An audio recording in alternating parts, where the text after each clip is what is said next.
नमस्कार, मैं रवीश कुमार और आप देख रहे हैं प्राइम टाइम रवीश। तो चलिए जानते हैं देश विदेश की तमाम बड़ी खबरें सिर्फ 5 मिनट में। वीडियो देखने के बाद आप हमें अपनी कीमती राय जरूर शेयर करें और साथ ही कमेंट में यह भी बताएं कि आप यह वीडियो दुनिया के किस कोने से देख रहे हैं। अगर आपने अभी तक इस वीडियो को लाइक नहीं किया है तो फटाफट से इसे लाइक करके चैनल को सब्सक्राइब भी कर लें।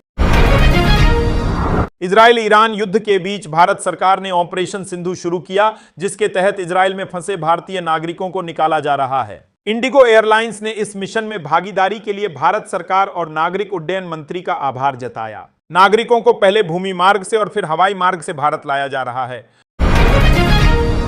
राहुल गांधी ने अमित शाह को करारा जवाब दिया। बोले, अंग्रेजी शर्म नहीं, शक्तिकरण है, हर बच्चे को सिखाई जानी चाहिए। आरोप लगाया कि बीजेपी और आरएसएस नहीं चाहते कि गरीब बच्चे अंग्रेजी सीखें, क्योंकि तब वे सवाल पूछेंगे और बराबरी की लड़ाई लड़ेंगे। यानी अब भाषा पर भी सियासत गर्म है। ईरान इजराइल जंग अब आर्थिक संकट में बदल रही है। इजराइल हर दिन लगभग 1000 करोड़ रुपए युद्ध पर खर्च कर रहा है। इससे देश की जीडीपी वृद्धि दर घटकर 3.6% रह गई है और बजट घाटा भी बढ़ने की आशंका है। देश के कई राज्यों में मानसून की एंट्री के साथ भारी बारिश ने कहर बरपाया है। महाराष्ट्र के नासिक में गोदावरी नदी उफानी, घरों और दुकानों में पानी घुसा। बिहार के गयाजी में फाल्गु नदी से 18 लोगों का रेस्क्यू हुआ, 2 की मौत हुई। कई इलाकों में ऑरेंज अलर्ट जारी है। सीबीआई ने नकली करेंसी तस्कर मोइन अब्बा उमर बेरी को संयुक्त अरब अमीरात से भारत लाने में सफलता पाई। इंटरपोल और यूएई अधिकारियों के सहयोग से उसे अबू धाबी में पकड़ा गया। 2013 से वांछित बेरी पर दुबई से नकली भारतीय नोट खरीदकर शारजहां के रास्ते भारत में तस्करी का आरोप है। उसे मुंबई एयरपोर्ट लाकर भारतीय एजेंसियों को सौंपा गया। ईरान इजराइल युद्ध के बीच ईरान ने होर्मुज जलडमरूमध्य बंद करने की धमकी दी है। यह क्षेत्र ओमान और ईरान के बीच स्थित है और प्रतिदिन लगभग 23 लाख बैरल तेल निर्यात होता है। यदि यह मार्ग बंद होता है तो वैश्विक तेल कीमतों में भारी वृद्धि हो सकती है। 20 जून 2025 को दिल्ली से पुणे जा रही एयर इंडिया की उड़ान से एक पक्षी टकरा गया, जिससे एक संभावित विमान हादसा टल गया। सुरक्षा कारणों से वापसी यात्रा रद्द कर दी गई। विमान की तकनीकी जांच की जा रही है ताकि भविष्य में इस प्रकार की घटनाएं दोबारा न हों। भुवनेश्वर में प्रधानमंत्री मोदी ने कहा कि ओडिशा में भाजपा सरकार का 1 वर्ष पूरा होना और रथ यात्रा की तैयारियों का साथ आना शुभ संकेत है। उन्होंने कहा कि श्री मंदिर के चारों द्वार और रत्न भंडार खोलना राजनीतिक नहीं बल्कि करोड़ों भक्तों की आस्था का सम्मान है।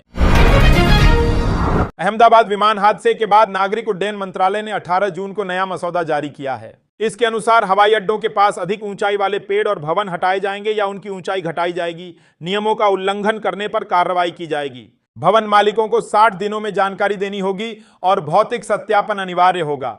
आपकी इस फैसले पर क्या राय है? मेरी तो समझ से परे है।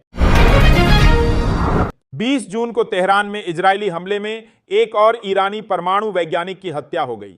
अब तक इजराइल ने 10 न्यूक्लियर साइंटिस्ट्स को मार गिराया है। यह हमले ईरान के बैलिस्टिक मिसाइल और न्यूक्लियर साइट्स पर केंद्रित थे। सभी वैज्ञानिकों को सोते समय निशाना बनाया गया। यह वर्षों से चली आ रही इजरायली योजना का हिस्सा था। डीआरडीओ प्रमुख समीर वी कामत ने बताया कि भारत जल्द हाइपरसोनिक ग्लाइड मिसाइल तकनीक हासिल करेगा। यह परियोजना अभी परीक्षण चरण में है। उन्होंने कहा कि भारत इस क्षेत्र में पीछे नहीं है। पिछले वर्ष ओडिशा के एपीजे अब्दुल कलाम द्वीप से लंबी दूरी की हाइपरसोनिक मिसाइल का सफल परीक्षण भी किया गया था। प्रधानमंत्री नरेंद्र मोदी ने ओडिशा में 18,500 करोड़ की योजनाओं का उद्घाटन और शिलान्यास किया।